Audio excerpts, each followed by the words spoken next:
más fuerte que aquel que es personal, aquello que tú vives en tu propia experiencia, en tu propia vida. Cada vez que se presentaba, ya sea ante los judíos o gentiles, ante magistrados, concilios o reyes, él tenía un mensaje, el mensaje del encuentro con Jesús. Tu vida puede ser la manifestación del poder de Dios. Tú puedes ser la mayor evidencia de lo que Dios puede hacer en la vida de las personas. Y eso es lo que Pablo hacía. Vamos al libro de Efesios capítulo 2, versículo 1 hasta el versículo 5. Presta atención, abre tu Biblia, vamos a leer. Y Él os dio vida a vosotros cuando estabais muertos en vuestros delitos y pecados, en los cuales anduvisteis en otro tiempo, siguiendo la corriente de este mundo, conforme al príncipe de la potestad del aire, el espíritu que ahora opera en los hijos de desobediencia, entre los cuales también todos nosotros vivimos en otro tiempo, en los deseos de nuestra carne, haciendo la voluntad de la carne y de los pensamientos, y éramos por naturaleza hijos de la ira, lo mismo que los demás. Pero Dios, que es rico en misericordia por su gran amor que nos amó, aun estando nosotros muertos en pecado, nos dio vida juntamente con Cristo. Por gracia sois salvos. Sabes que este texto es impresionante. Aquí en estos 5 versículos narra por lo menos 5 cosas interesantes para hoy comprender. Todos nosotros, al ser condenados por el pecado, porque todos somos pecadores, estuvimos muertos. Primera lección importante: si tú no estás en Cristo, no tienes una vida plena, no tienes una vida completa, tienes una vida artificial. Por eso hay tantas personas que pueden estar llenos de todo, pero vacíos por dentro. Personas que no encuentran sentido a la vida, a pesar de grandes logros, grandes conquistas, a pesar de que ellos en la vida pueden ascender cargos, pueden ser estrellas, pueden tener fama, pueden tener aplauso, pero por dentro están hechos pedazos. Una vida sin sentido, una vida sin rumbo, una vida sin propósito. La vida sin Cristo es una vida de muerte lenta. Y una vida de muerte pues no tiene propósito, no tiene esperanza, no tiene paz. Nosotros estuvimos muertos en vuestros delitos y pecados. Pero el versículo 2 es esperanza. Porque allí dice, esto aconteció en el pasado. Ahora ustedes no están más muertos. ¿Y qué cosa es lo que cambió en la vida de aquel que pasa de muerte a vida? Mira el versículo 2. En otro tiempo ustedes anduvieron siguiendo la corriente de este mundo. Segunda lección aquí interesante. ¿Qué significa estar muerto en el pecado? Seguir la corriente del mundo. El mundo está programado para desobedecer a Dios. Y las personas a menudo siguen lo que los otros hacen. Cada vez aparecen nuevas tendencias, nuevas corrientes filosóficas, nuevas cosas que parecen atrayentes, sin embargo desvían la atención de aquello que es importante. Se desvían de los principios. Así que si antes andabas en esa corriente, significa que ahora estás en contracorriente. Es fácil nadar junto a la corriente, difícil es ir en contra de ella. Ahora fíjate lo importante, aquel que está en Cristo tiene que a veces andar en contramano de la vida. Sus gustos son diferentes, sus preferencias son diferentes, sus reuniones son diferentes, sus prioridades son diferentes, porque anda en contra de la corriente. Mientras el mundo va en una dirección, tú vas en otra dirección, y el mundo no lo va a entender. Pero aquellos que salieron de muerte a vida no siguen más la corriente de este mundo, no siguen más al príncipe de la potestad del aire.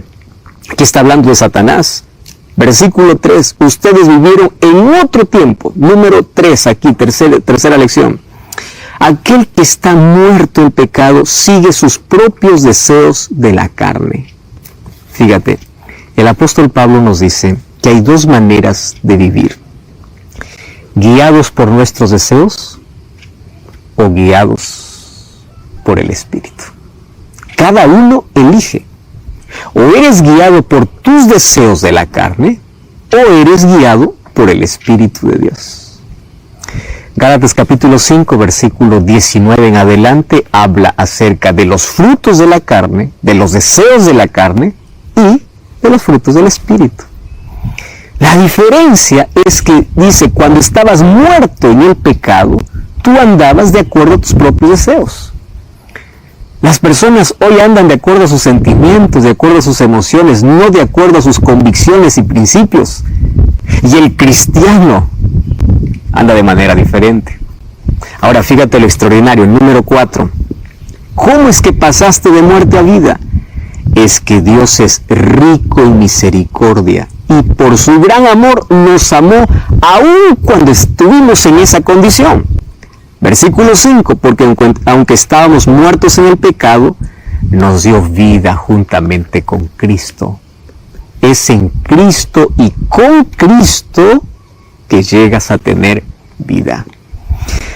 Me llama la atención la imagen que usa el apóstol Pablo. ¿Dónde está un muerto? Pues en la sepultura, ¿verdad? Está en la sepultura. Ahora, Dios nos llamó de la sepultura del pecado. Estuvimos condenados, muertos, de allí nos sacó. Pero aquí hay un peligro. ¿Cuál es el peligro? Muchas personas que fueron llamados de la muerte a la vida, que salieron de la sepultura del pecado, hoy continúan jugando en volver de vez en cuando a la sepultura. Son aquellos que escuchan la voz de Dios, salen de la sepultura, pero de vez en cuando regresan. De vez en cuando practican las cosas que antes practicaban. Y están en ese juego entre ir y venir. Algunos están en la puerta, ¿no? Algunos están afuera, otros están dentro. Otros salen por un momento, fines de semana regresan. Otros están dentro de la tumba toda la semana y solo fin de semana sale. Qué peligroso es jugar entre la vida y la muerte. Qué peligroso es jugar entre la sepultura y la vida. Si Dios te llamó, por favor sal completamente y no mires más atrás. Ahora dice que Él los llamó de la muerte a la vida. Hay personas que por jugar entre entrar a la sepultura y salir de ella, porque continúan guardando hábitos antiguos, cosas que saben que tienen que abandonar, algunos entran a la sepultura de nuevo y nunca más salen. Y sabes que eso es triste, porque personas que conocieron tanto la verdad, terminarán en la oscuridad del pecado, aún conociendo la verdad. Hay un tipo de cristianismo extraño.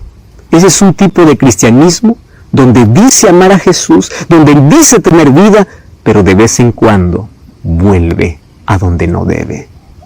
Eso el libro de Apocalipsis lo llama tibieza espiritual. No eres frío ni caliente, eres tibio. Por favor, si saliste a la vida, no vuelvas más a la sepultura.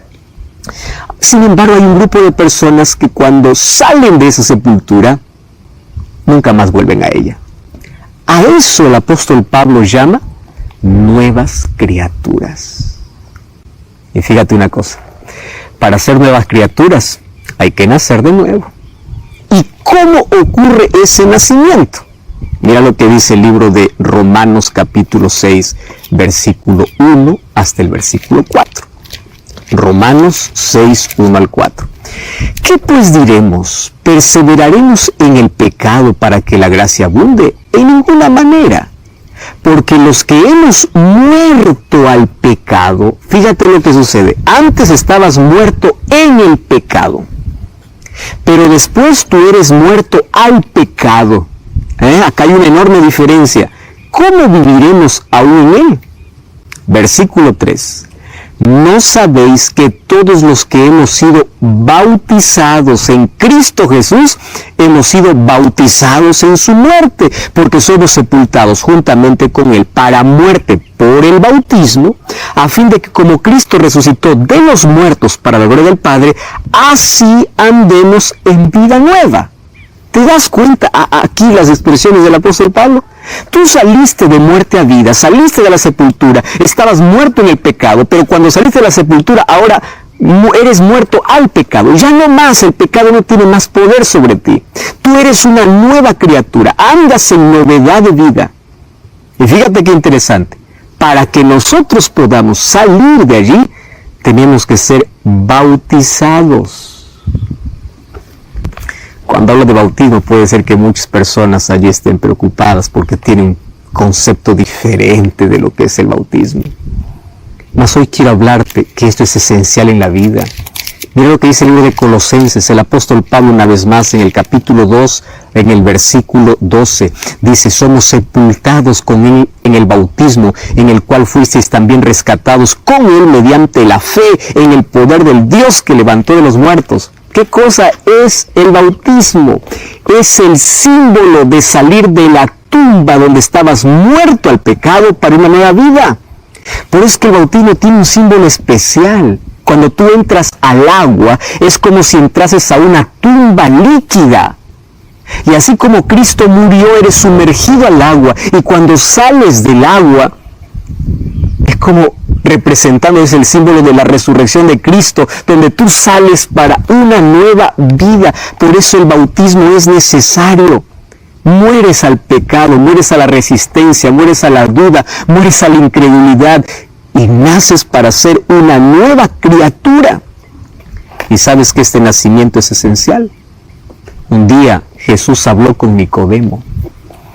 Allí lo primero que Jesús le dice en Juan capítulo 3, abre tu Biblia, mira esa historia interesante, versículo 3, Jesús le dice: yo te digo que el que no nace de nuevo no puede ver el reino de Dios, porque el pecado enceguece.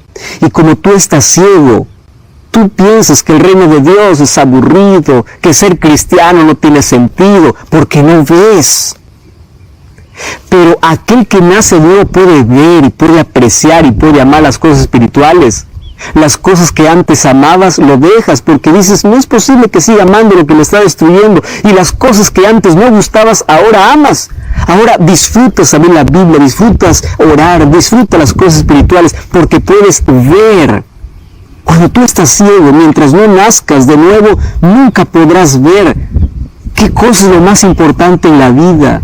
Tus ojos estarán en la distracción y en las luces de este mundo, menos en las cosas espirituales. Y fíjate lo que dice en el siguiente versículo: el que no nace de nuevo no puede entrar en el reino de los cielos. Y Nicodemo preguntó: ¿y cómo se hace eso? Y allí Jesús le respondió, Juan 3:5, de cierto te digo que el que no nace de agua y de espíritu no puede entrar en el reino de los cielos. ¿Qué cosa es nacer de agua? Bautismo. ¿Qué cosa es nacer del Espíritu? El Espíritu Santo comienza a trabajar en nuestro corazón. Y allí lo que dice, mira, en Juan capítulo 3, es que ese Espíritu trabaja como el viento. Qué interesante. Ahí en el versículo 8 dice: el viento sopla donde quiere, oye su sonido, no sabes de dónde viene ni a dónde va. Así es aquel que es nacido del Espíritu. Quiere decir que aquel que nace del Espíritu no sabe cómo el Espíritu Santo comienza a trabajar en su corazón para poder transformarlo, para poder hacerle una nueva criatura. Ese es el poder que Dios quiere actuar en tu vida. Nace del Espíritu, y el Espíritu Santo, antes de tu entrega a Cristo, llama a tu corazón para convencerte, pero después que te entregas a Cristo, transforma tu corazón para hacerte semejante a Jesucristo. Aquel que no nace de nuevo no puede ver el reino de los cielos y no puede entrar. Para el apóstol Pablo, nacer de nuevo es pasar de muerte a vida. Y ese pasar de muerte a la vida tiene un símbolo llamado bautismo. La pregunta es: ¿y qué significa nacer realmente de nuevo? ¿Cómo es la vida con Cristo? Ahora todo es nuevo. Aquí nos dice aquel que está en una iglesia. No quiero que me malentiendas, la iglesia es importante. Aquel que está en Cristo tiene que ser miembro de una iglesia, tiene que participar de la iglesia, porque allí aprendemos, allí crecemos, allí oramos, allí adoramos y allí cumplimos juntos la misión. Pero estar en la iglesia es diferente a estar en Cristo. Hay personas que pueden estar 20 años en la iglesia y no haber estado ni un mes con Cristo. Entonces, la vida cristiana no se mide por cuánto tiempo tú estás en una iglesia, se mide por cuánto tiempo pasas con Cristo. ¿Lo entendiste? Vida cristiana no es cuánto tiempo estás en un lugar, cuánto tiempo dices ser cristiano, sino cuánto tiempo estás con Cristo, cuánto tiempo pasas con Él. Aquel que está en Cristo es nueva criatura. ¿Y qué significa estar en Cristo? El apóstol Pablo, en sus diferentes cartas, nos dice lo que realmente significa. El libro de Gálatas capítulo 3, versículo 27 dice así: porque todos los que habéis sido bautizados en Cristo, de Cristo sois revestidos. ¿Sabes qué cosa es lo interesante? Que en la Biblia se usa mucho la palabra vestimenta para hablar del carácter y de la justicia de Cristo en la vida del ser humano.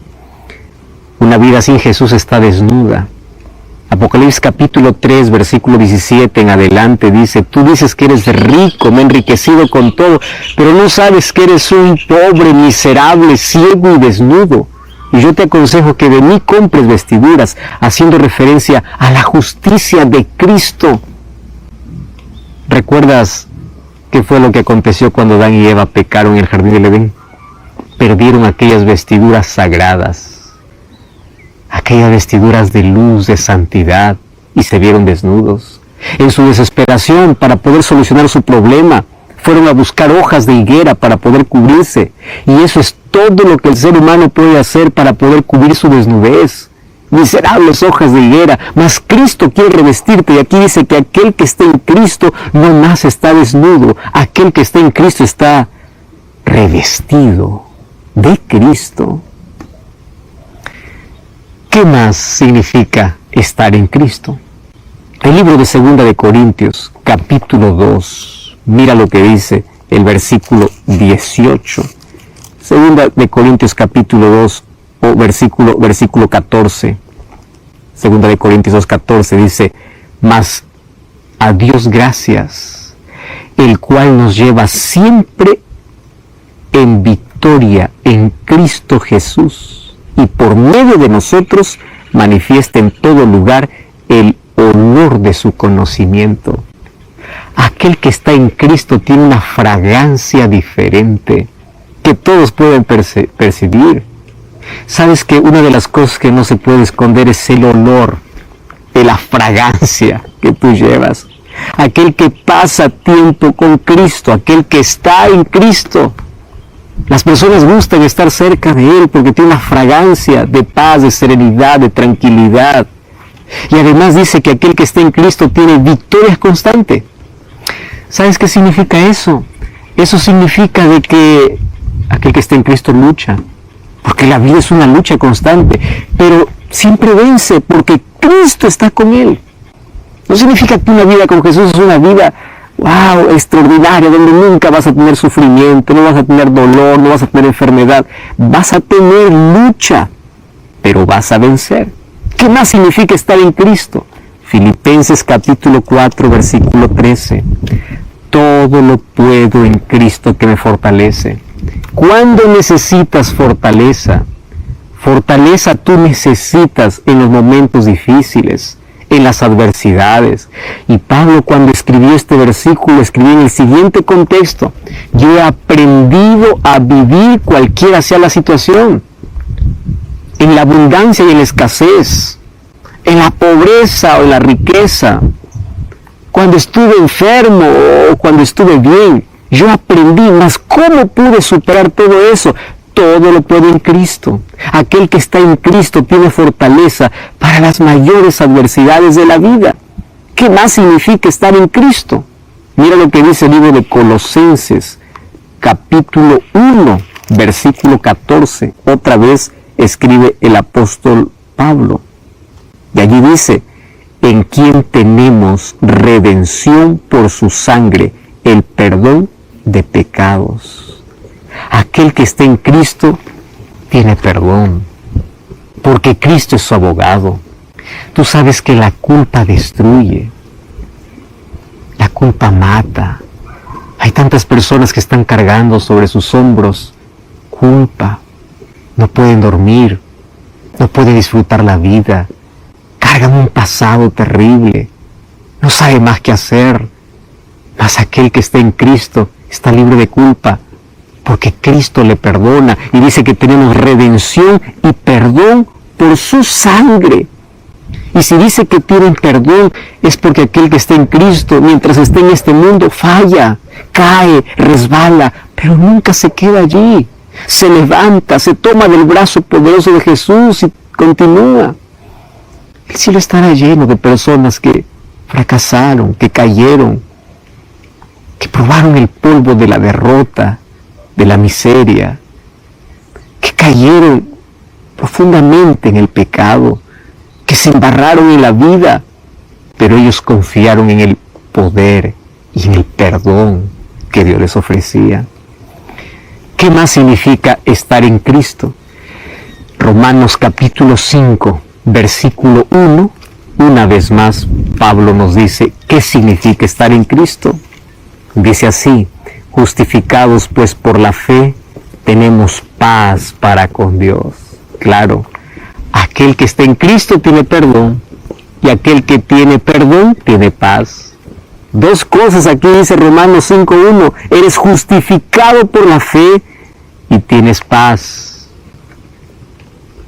La paz no se comercializa, no se alquila, no se compra, no se vende. La paz es un regalo de Dios para aquellos que confían en Él. ¿Ya te diste cuenta de las bendiciones que uno tiene cuando está en Cristo? Paz en el corazón. Además de eso, aquel que está en Cristo no solamente tiene paz. El libro de 2 de Corintios capítulo 5 versículo 21 dice que es justificado. 1 Corintios 1:2 dice que es santificado. Y Romanos capítulo 8 versículo 1, mira qué maravilloso ese texto. Ahora pues ninguna condenación hay para los que están en Cristo. O sea, estar en Cristo es pasar el juicio al lado de Jesús y no ser condenados. Y aquel que no es condenado, pues, está salvo. Aquel que está en Cristo no tiene condenación. Satanás podrá acusarlo, pero Cristo aparece para decir, Él es perdonado. Aquel que tiene a Cristo y aquel que está en Cristo tiene todo. Recuerdo la historia de un hombre que vivía solamente con su hijo en una enorme mansión. Él era multimillonario. Le gustaba coleccionar las grandes y mejores obras de arte del mundo, las más caras. Un día su hijo tuvo que ir a la guerra. Y bueno, cuando van a la guerra uno no sabe si volverá. Y ocurrió la tragedia que probablemente tenían miedo que suceda. El hijo no volvió porque murió allí en el combate. Pasado algunos días, mientras estaba en ese proceso de dolor, allí por la pérdida del hijo, un día aparece un soldado tocando la puerta de la casa de este hombre, con un cuadro allí en las manos. Cuando abre la puerta, le dice: Señor, usted no me conoce, pero quiero que sepa que yo estoy eternamente agradecido con usted y con su hijo. Su hijo me habló mucho de usted. Me dijo que a usted le gusta coleccionar grandes cuadros, de la relación que usted y su hijo tenía, y sé cuánto lo amaba. Pero aquí estoy para agradecerle a usted, ya que no pude agradecerle a su hijo, porque yo debía morir, mas su hijo por rescatarme murió, y yo me siento deudor. Yo siento que él dio su vida por mí, y sabe, yo no puedo recompensar todo eso, mas yo en mis tiempos libres soy pintor, así que yo decidí hacer un cuadro con el retrato de su hijo. Y aquí está, no será como las grandes pinturas que usted tiene, pero para que usted pueda por lo menos tener un recuerdo de mi cariño hacia él. En ese momento el padre recibió aquel cuadro y lo colocó en el mejor lugar donde están las obras más caras que él había comprado. Y allí, cada vez que alguien lo visitaba, lo primero que le enseñaba era el cuadro de su propio hijo. Un día este hombre murió. Y cuando murió él dejó un testamento para que se subasten todas las cosas. Llegó el día para poder subastar, la gente estaba reunida, todos allí queriendo las mejores obras de arte. Y cuando llegó el momento de la subasta, el subastador dijo, bueno, vamos a comenzar por el primer cuadro, y era el cuadro del hijo. ¿Quién lleva al hijo? Nadie decía nada, nadie. ¿Quién lleva al hijo? Y la gente decía, nosotros queremos las otras obras de arte, no hemos venido por ese cuadro, hemos venido por las otras obras. Y en ese momento, un jardinero del fondo dice, yo doy $5 por ese cuadro porque no tengo más dinero. El subastador dice, se vende por $5 a la 1, a las 2 y a las 3. Y luego cuando entregó el cuadro del hijo para este jardinero, el subastador dijo, señores, acabó la subasta. Todo el mundo estaba perplejo. ¿Cómo es posible que acabó la subasta? Ah, es que en el testamento decía, quien lleva al hijo se queda con todo. Lo mismo sucede con Jesús. Quien tiene a Jesús está libre de condenación, tiene paz, tiene esperanza, tiene vida, está vestido. Aquel que está en Cristo, por eso dice que es nueva criatura. Estar en Cristo es la mejor elección de la vida. Y ya vimos que para estar en Cristo tenemos que aceptarlo como Salvador y ser bautizados, pasar de muerte a vida. Aquel que está en Cristo tiene un nuevo carácter. Juan, cuando llegó a Jesús, tenía un temperamento terrible. Mas en la medida que caminó con Jesús, su carácter cambió y pasó a ser de discípulo del trueno al discípulo del amor. Eso es lo que hace Dios. Aquel que está en Cristo, Dios restaura la imagen degenerada por el pecado. La imagen que nos ha deformado el pecado puede ser transformado por el poder de Jesús. Porque Él ingresa a los cuartos más oscuros de la vida para iluminar, para curar las heridas. Aquel que está en Cristo tiene nuevos hábitos, nuevos gustos, nuevas preferencias. Aquel que está en Cristo tiene nuevos sueños. Filipenses 3:20 dice que sueña con su verdadera ciudadanía, que es el cielo.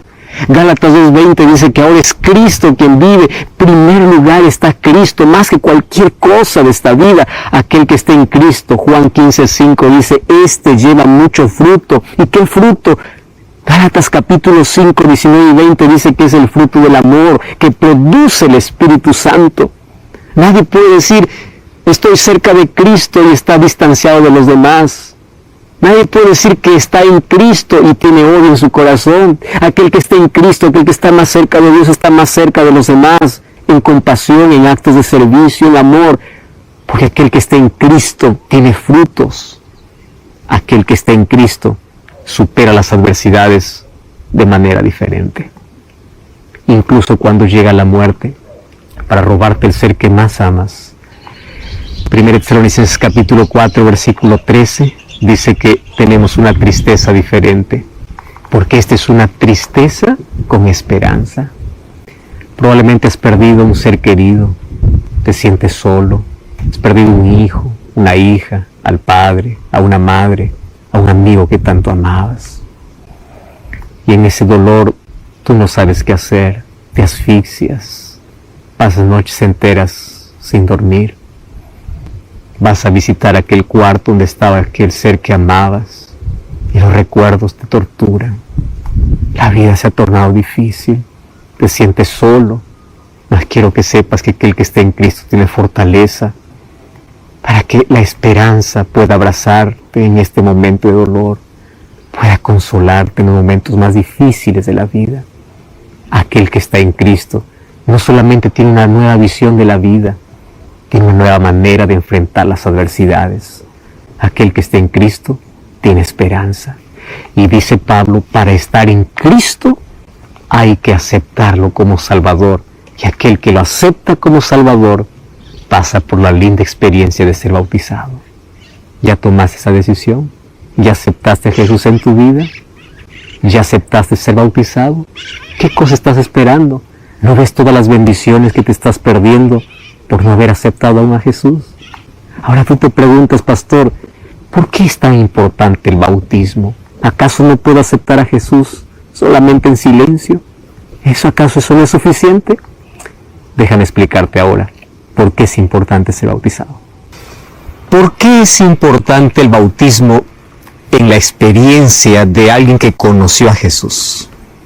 El bautismo está relacionado siempre con agua, y el agua es el símbolo de purificación, de limpieza, y hoy vamos a ver por qué este es el símbolo de entrada, o es el símbolo de aceptación en el reino de los cielos. ¿Sabes que en la Biblia nosotros encontramos algunos ejemplos que nos ayudan a entender esto?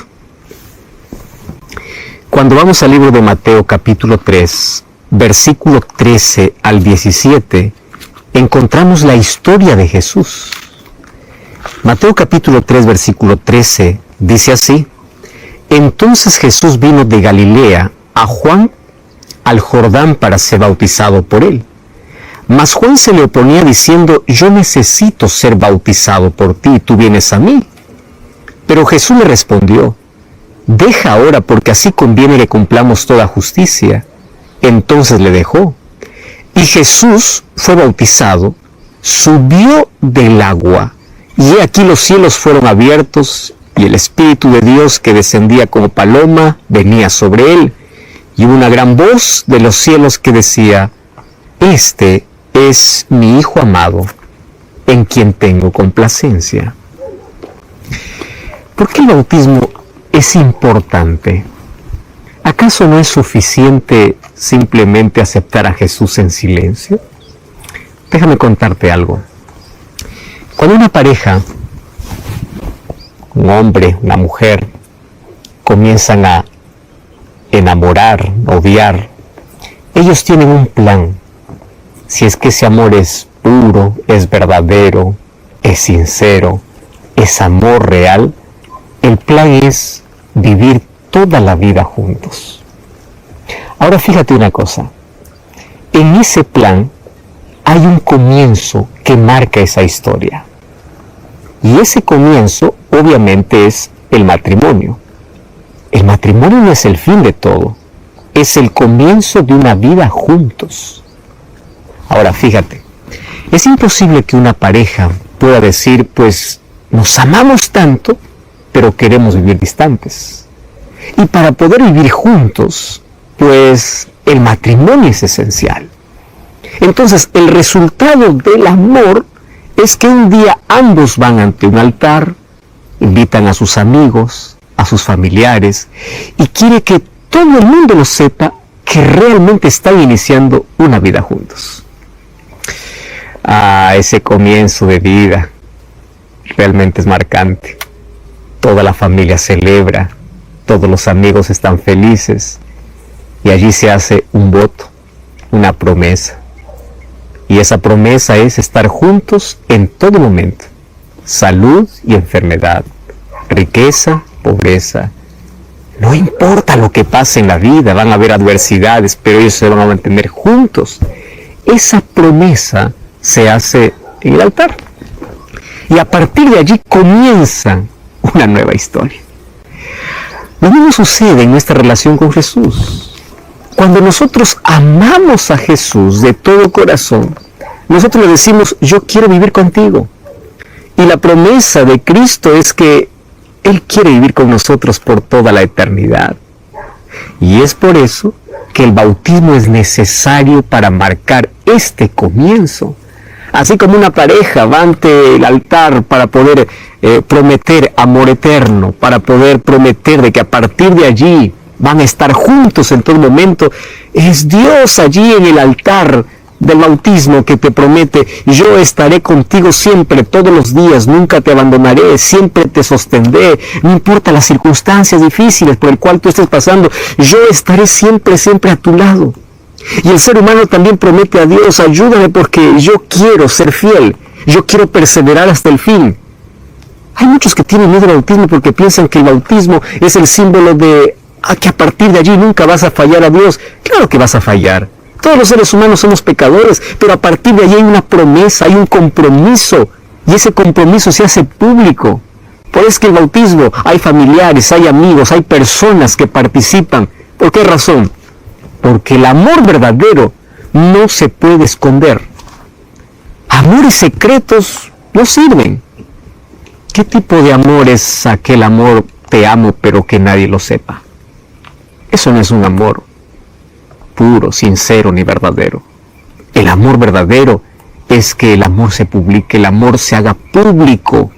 Y la manera como tú lo haces público es el momento que dentro del agua, en un símbolo llamado bautismo, tú dices sí al Señor y lo dices sí para siempre. Jesús fue bautizado. ¿Mas por qué? ¿Acaso el bautismo no es el símbolo de pasar de muerte a vida? ¿Jesús tenía necesidad de eso? No.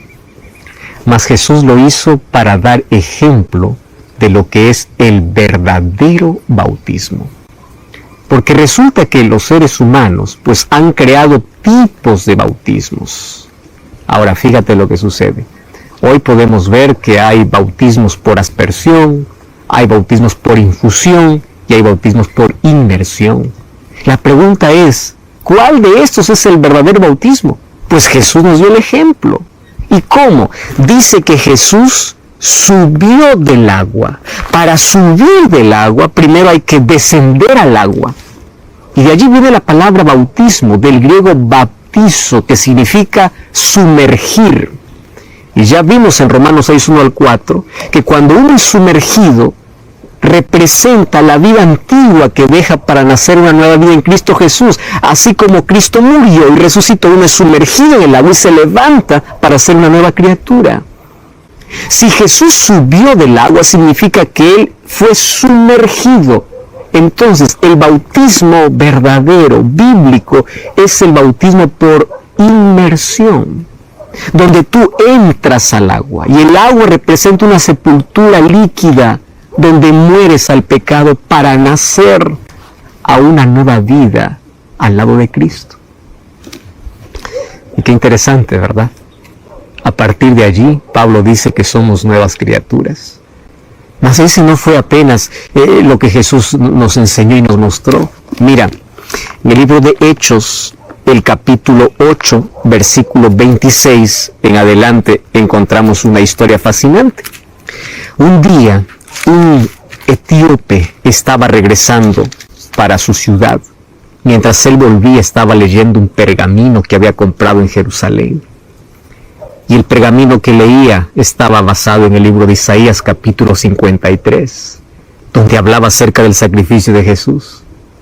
El Espíritu Santo guió a Felipe a acercarse a este eunuco y para poder decirle, ¿entiendes lo que lees? Y él le dice, pues no, yo quiero entender. Él no entendía de quién estaba hablando.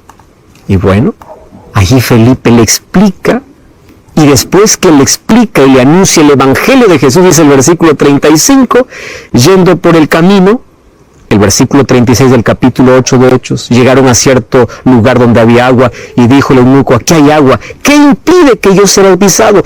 Y Felipe le dijo, si crees de todo corazón, puedes. Y él respondió, creo que Jesucristo es el Hijo de Dios. Mandó parar el carro, descendieron ambos al agua, y Felipe y el eunuco, y le bautizó.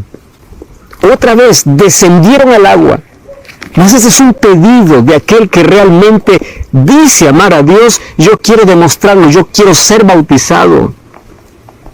Una vez que entendió el Evangelio, una vez que entendió quién era Jesús, y pudo haber dicho, yo lo acepté en silencio, no necesito hacerlo público, pero aquel que realmente ama no puede guardar su amor por Dios y quedar en silencio.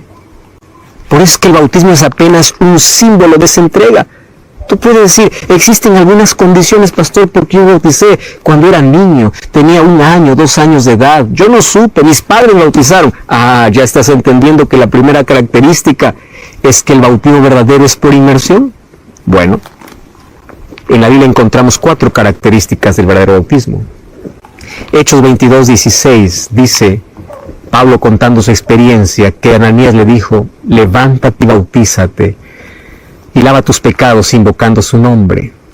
¿Existe una edad para ser bautizado? La primera condición es que tú tienes que ser consciente. Un bebé de 3 meses, de 1 año, no es consciente de lo que está sucediendo aún. Así es que otra característica es que tienes que tener conciencia, porque dice, levántate y lava tus pecados invocando su nombre. Otra característica, tercera característica, Mateo 28, 18 al 20, cuando Jesús dio la gran comisión a sus discípulos, vayan por todo el mundo y prediquen el Evangelio.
Y allí dice un asunto interesante, enseñándoles que guardes todas las cosas. O sea, una persona que es bautizada primero tiene que ser enseñada. Y luego dice, bautizándolos en el nombre del Padre, del Hijo y del Espíritu Santo. Mateo 28, 18 al 20.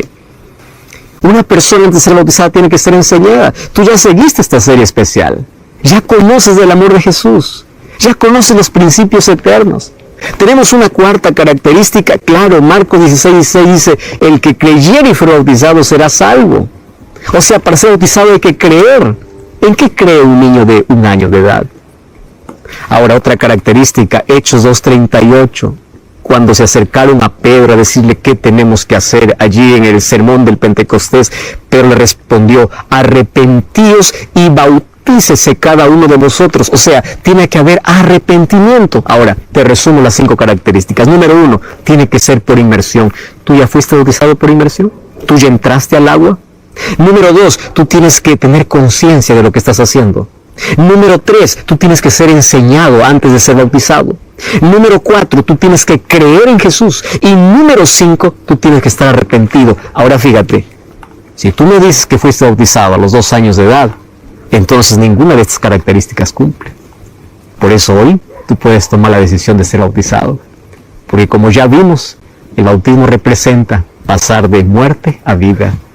El bautismo es un símbolo de un nuevo comienzo al lado de Jesús, para poder estar con Jesús. Por eso es que las aguas, que son símbolos de limpieza y de purificación, ahora representan. Ahora pues, ¿por qué te detienes? Levántate y bautízate y lava tus pecados, invocando su nombre. ¡Qué llamado espectacular! ¿Qué te detiene? Y es la misma pregunta que yo te hago a ti. ¿Cuál es tu nombre? No lo sé. Mas tú sabes que es la decisión que tienes que tomar. Tú sabes que llegó el momento de dejar